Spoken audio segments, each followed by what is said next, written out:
አሰላሙ አለይኩም ወራህመቱላህ ወበረካቱ። ሰላም ሰላም፣ እንዴት ናችሁ? ውድ የቻናሌ ቤተሰብ ደህና ናችሁ? እኔ ያለው አልሐምዱሊላህ ደህና ናችሁ? ዛሬ በአዲስ ቪዲዮ ተገናኝተናል። ወሬው ጠፋብኝ ደግሞ ዛሬ ምንድን ነው እና ሰብስክራይብ ላይክ እያደረጋችሁ እላለሁኝ። አዲስ ቪዲዮ ያው ተቅመሞች አልወጣም ለነገሩ እና ቅመሞችዬ እንትን ኮንትራት ስጨርሱ ማለት ነው ገና 3 ወር 4 ወር ሲቀራችሁ ሰዎቹ ዝም ካሉ እናንተም ጸጥ አትበሉ፣ ጠይቁ። ምክንያቱም አንዳንድ ሰዎች ጸጥ ይሉና ልክ ወርክ ምናምን እንደቀረው ይጠይቃሉ ማለት ነው። ወይም ደግሞ በዛው ሳታቁ በቃ ተመችቷታል ልትቀጥል ነው ብለው ደሞዝም ሳይጨምሩ ምንም ሳይጨምሩ ሊያሰሩም ይችላሉ። ይሄ ብቻ ሳይሆን ደግሞ ትሄጃለሽ ትቀመጫለሽ ብለው ሲጠይቁ የምቀመጠው ብር ከጨመርሽልኝ ነው በሉ። ዝም ብላችሁ ቤቱ ስለተመቻችሁ ብቻ እንትን አትበሉ ማለት ነው። የሆነ አትሞኙ፣ ሞኝ አትሆኑ። ምን ታደርጋላችሁ? የምትጨምሪልኝ ከሆነ እቀመጣለሁ ይሄን ያህል ብር በቃ ገና 3 ወር 2 ወር ሲቀራችሁ ሳያልቅ ጊዜ ገደቡ ሳያልቅ ማለት ነው ትነጋገራላችሁ ስንት ብር እንደምታደርግላችሁ። አንዲት ጓደኛዬ ስትል ነበረ የሆነ ቦታ ተገናኝተን በፊት የዛሬ 2 ዓመት ምናምን 1300 ብር ነው ያለችኝ። ከዛ 2 ዓመቷን ከጨረሰች በኋላ ስንገናኝ ደግሞ ደሞዜን እኮ አልጨመሩልኝም አለች። ምን ሆነሽ ነው? አይ እነሱ አውቀው ይጨምራሉ እንዴ? ሰው እኮ ጤነኛ አይደለም።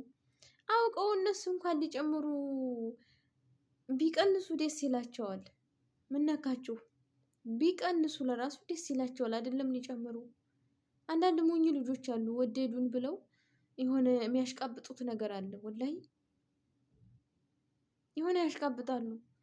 ለገንዘብ እስከወጣችሁ ድረስ እነሱ የሚወዱን ስንሰራ ነው አይደለ? እኛም ደግሞ የምንወዳቸው ገንዘብ ሲሰጠን ነው። ደሞዛችን በትክክል ሲከፍሉ ነው እንጂ ዝም ብለን አንወዳቸውም። እስካሁን ይሄ 2 ዓመት መልሳ በዛው በነበረ ደሞዝ እየሰራች ነው። ምክንያቱም ትቀመጫለሽ ወይ አሏት። አው እቀመጣለሁ አለች። በቃ እምቀመጠው ስጨምሩልኝ ነው ስትሉ ነው እንጂ ዝም ብላችሁ አው እቀመጣለሁ እሰራለሁ ካላችሁ አለቀ። በዛው ደሞዛችሁ ነው የሚያሰሩት።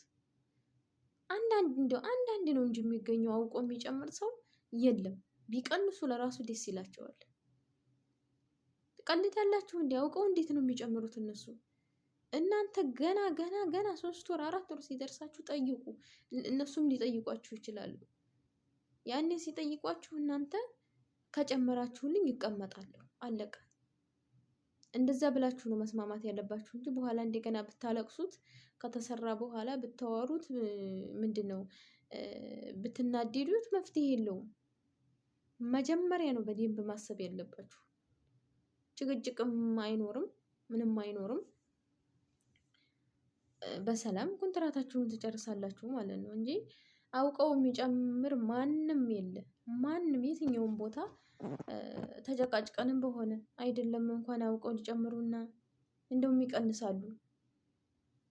እኔ አሁን አንዲት ያጋጠመችኝ ልጅ አለኝ ከአመት በፊት የሚከፈላት 6 ዓመት አንድ ቤት ተቀምጣለች። እነሱ ጋር 50 ዓመት ብንቀመጥ ለራሱ ያው ናቸው።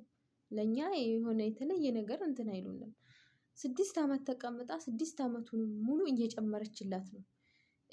100 ብር መሰለኝ 100 ብር እየጨመረችላት ነው ስትሰራ የነበረው። ልትሄድ ስለሆነ ግን የ5ኛውን ዓመት ሳትጨምር ነው የሰጠቻት። በየአመቱ እየጨመረች እየሰጠቻት ልትሄድ ነው ብላ ስላሰበች የ6ኛ ዓመቱን አይደለም የሚባለው የአመቱን ዝም ብላ ነው በዛው በነበረበት ነው የሰጠቻት። ትቀልዳላችሁ እንዴ?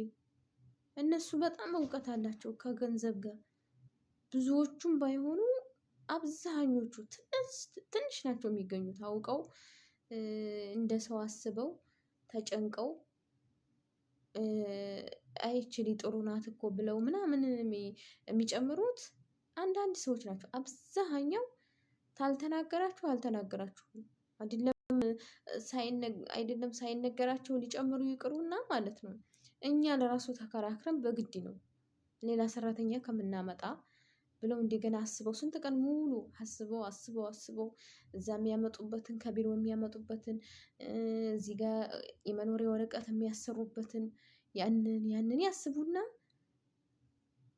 ከዛ በኋላ ነው እሺ የሚሉት። አይደለም እነሱ አውቀው እንዴት አይ ሰራተኛዬማ ጥሩ ናት ብለው 200 300 400 500 ጨምረው ሊሰጧችሁ እያማራችሁ ይቀራል። መጀመሪያ ተነጋገሩ። መጀመሪያ መነጋገር አለባችሁ። ሳይሆን መጠንቀቅ ምንድነው ሆኖ ከመሟቀቅ ይባላል። ስለዚህ ውዶቼ ተማለቃቀስ መጀመሪያ ተጠንቀቁ እላለሁኝ። ሰላም ቆዩልኝ። ላይክ ሼር ሰብስክራይብ እያደረጋችሁ